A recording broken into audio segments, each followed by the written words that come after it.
Assalamualaikum warahmatullahi wabarakatuh. Innal hamdalillah nahmaduhu wa nusalli wa nusallim ala rasul karim, amma ba'du. Sahabat, kita akan bahas sifat-sifat dalam amal.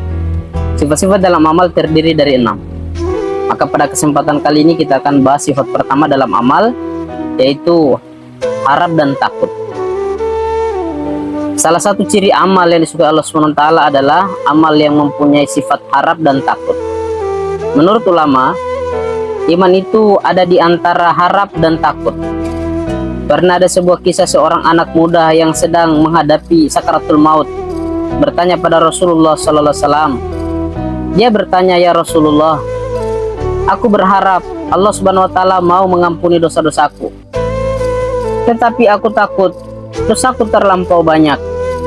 Rasulullah SAW bersabda, "Jika ada dalam amal ini rasa harap dan rasa takut kepada Allah SWT, maka Allah Subhanahu wa Ta'ala akan mengabulkan apa yang kita harapkan dan menjauhi kita dari apa yang kita takutkan." Hari ini orang yang berharap rahmat Allah Subhanahu wa Ta'ala banyak, tetapi tidak ada rasa takut. Jadinya maksiat jalan terus. Lalu ada orang yang terlalu menakutkan dosa-dosanya sehingga putus asa dari rahmat Allah Subhanahu wa Ta'ala. Akhirnya buat dosa terus. Jadi rasa harap saja tanpa memiliki rasa takut, ujung-ujungnya perbuatan dosa. Dan putus dari rasa harap karena terlalu takut, ujung-ujungnya dosa juga. Yang benar adalah harus memiliki rasa harap kepada Allah Subhanahu wa Ta'ala dan memiliki rasa takut karena dosa. Ini yang harus kita jaga dalam kehidupan kita, yaitu rasa harap dan rasa takut kepada Allah Subhanahu wa Ta'ala. Kisah di zaman Nabi Musa alaihissalam, dalam sebuah riwayat dikisahkan, ada seorang pemuda yang pergi untuk bertemu dengan Nabi Musa alaihissalam untuk bertanya mengenai iman. Namun di tengah jalan si pemuda tadi bertemu dengan seseorang yang tangan dua-duanya sudah tidak ada, kaki dua-duanya sudah tidak ada, matanya buta. Lalu si pemuda ini bertanya apa yang sudah terjadi padanya. Si orang tadi menjawab bahwa saya ini korban perampokan, sehingga tangan kaki saya dipotong oleh perampok itu dan mata saya dibutakan. Si orang tadi menceritakan bagaimana jahatnya perampok itu dan bagaimana susahnya dia menjalankan hidup. Si pemuda tadi menanyakan bagaimana dia dapat makanan. Lalu orang itu bilang, "Setiap hari saya merasakan ada semut yang menghantar buah-buahan langsung ke mulut saya sudah 10 tahun. Akhir cerita, si pemuda tadi mengajak orang itu ikut, namun dia menolak, sehingga pemuda tadi pamit untuk pergi. Namun orang cacat tadi menitip pertanyaan untuk Nabi Musa alaihissalam, "Kemuliaan seperti apa yang Allah Subhanahu wa Ta'ala akan berikan kepada saya nanti di surganya Allah Ta'ala setelah sabar mengalami penderitaan selama 10 tahun ini?"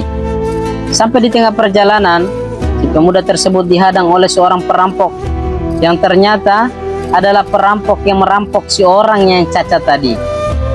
Si perampok itu bilang bahwa dia telah membunuh 99 orang dan dia ingin menjadikan pemuda tadi yang ke-100. Lalu si pemuda itu bilang kepada si pembunuh, yang namanya orang pintar, dia akan tahu manfaat dan mudarat jadi pekerjaan yang dilakukan. Sekarang jelas-jelas saya tidak ada uang. Kalau Tuhan bunuh saya, malah akan menyusahkan Tuhan. Tuhan harus berkelahi dulu dengan saya. Kalau saya mati, Tuhan harus mengubur diri saya lagi.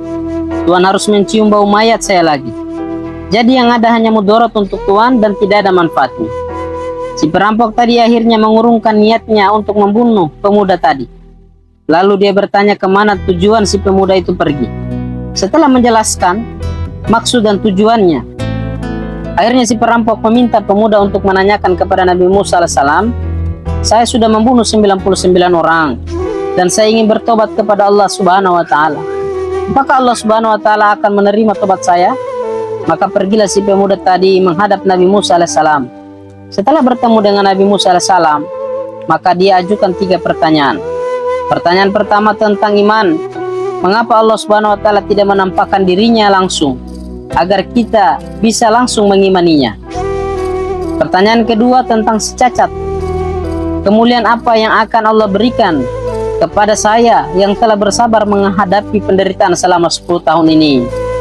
Dan pertanyaan yang ketiga tentang si perampok. Apakah Allah Subhanahu wa Ta'ala akan menerima tobat orang yang sudah membunuh 99 orang? Lalu Nabi Musa alaihissalam menjawab pertanyaan itu. Yang pertama, kalau kita bisa melihat Allah Subhanahu wa taala, Allah tidak usah mengirim nabi. Kita beriman kepada Allah karena kita tidak melihatnya. Ini baru namanya iman, yaitu tidak melihatnya tapi mau meyakininya. Kemudian yang kedua, orang cacat tadi adalah penghuni neraka.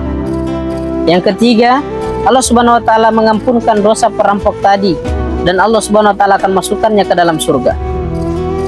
Si pemuda tadi bertanya, mengapa si cacat yang sabar masuk neraka dan sedangkan si perampok yang jahat masuk ke dalam surga? Lalu Nabi Musa alaihissalam menjawab, yang namanya penghuni surga itu mempunyai ciri-ciri. Ciri-cirinya adalah dia melupakan dua hal dan mengingat dua hal. Yang dilupakannya, yang pertama, kebaikan atau amal baik dirinya. Yang kedua, kejahatan orang lain terhadap dirinya. Yang diingatnya, yang pertama kejahatan dirinya atau amal buruk dirinya. Yang kedua, kebaikan Allah Subhanahu wa taala dan orang lain terhadap dirinya. Nabi Musa alaihissalam berkata, si cacat tadi yang pertama, yang diingatnya hanya kebaikan atau amal baiknya. Dia merasa aman, bersandar kepada amalnya. Tetapi dia melupakan nikmat yang Allah Subhanahu wa taala berikan kepadanya melalui semut yang menghantarkan buah ke mulutnya setiap hari selama 10 tahun. Dia tidak bersyukur terhadap nikmat yang Allah Subhanahu wa taala berikan tersebut. Yang kedua, lalu dia mengingat keburukan orang lain dan melupakan keburukan diri sendiri. Itulah sebabnya si cacat ini Allah Subhanahu wa taala tentukan neraka sebagai tempat dia kembali. Si cacat tadi hanya punya pengharapan yang berlebihan tanpa rasa takut terhadap amal-amalnya, sehingga dia lalai dari nikmat Allah Subhanahu wa taala. Inilah yang namanya merasa aman atas amal-amalnya. Hari ini kita jangan pernah merasa sudah sabar menghadapi penderitaan dan kesusahan, karena kita tidak tahu apakah kesabaran kita Allah Subhanahu wa taala telah terima atau tidak. Jika kita berbuat kebaikan, lupakan saja, karena itu Allah Subhanahu wa taala yang bantu kita. Yang perlu kita ingat selalu adalah kebaikan Allah Subhanahu wa taala dan orang lain terhadap diri kita. Dan bagaimana kita membalasnya? Kita sering-sering meminta ampun kepada Allah dan meminta maaf kepada orang lain karena amal buruk yang kita lakukan. Ini yang harus kita ingat-ingat, yaitu kejahatan kita kepada Allah dan orang lain. Kita lupakan kejahatan orang lain terhadap diri kita. Karena jika ada yang memukul kita, pada hakikatnya itu adalah Allah Subhanahu wa taala yang memukul kita. Jadi kita lupakan perbuatan jahat orang lain terhadap diri kita. Dan jangan kita ungkit-ungkit kejahatan orang lain, seperti si cacat tadi yang menyebabkan dia menjadi penghuni neraka. Sedangkan si perampok tadi Allah Subhanahu wa taala terima ampunannya dan Allah Subhanahu wa taala memasukkan dia ke dalam surga. Yang pertama, dia mempunyai ciri-ciri penghuni surga, yaitu yang dia ingat-ingat adalah kejahatan dia sendiri dan dia melupakan kejahatan orang lain. Yang kedua, si perampok ini mempunyai sifat harap dan sifat takut. Dia mengharapkan rahmat Allah Subhanahu wa taala dan dia mentakutkan perbuatan dia sendiri. Semoga Allah Subhanahu wa taala pahamkan kita dan Allah Subhanahu wa taala berikan sifat takut dan sifat harap kepada Allah Subhanahu wa taala. Niat amal insyaallah. Subhanallah bihamdi, subhanakallahumma bihamdika, asyhadu an la ilaha illa anta, astaghfiruka wa atubu ilaik.